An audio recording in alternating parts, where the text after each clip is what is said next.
হিন্দু ধর্মের চারটি প্রধান তীর্থস্থান চার ধাম নামে পরিচিত, যা ভারতের চারটি কোণে অবস্থিত। উত্তরে বদ্রীনাথ, পূর্বে পুরী, পশ্চিমে দ্বারকা এবং দক্ষিণে রামেশ্বর, যা মোক্ষ লাভের জন্য অত্যন্ত গুরুত্বপূর্ণ বলে বিবেচিত হয়।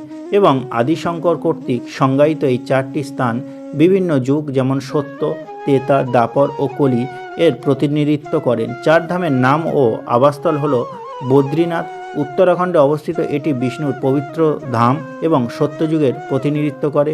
দ্বারকা গুজরাটে অবস্থিত, এটি ভগবান কৃষ্ণের পবিত্র শহর এবং দ্বারকা অর্থাৎ দাপর যুগের প্রতীক। 3. পুরী উড়িষ্যায় অবস্থিত, এটি জগন্নাথ বিষ্ণু ধাম এবং কলিযুগের প্রতিনিধিত্ব করেন।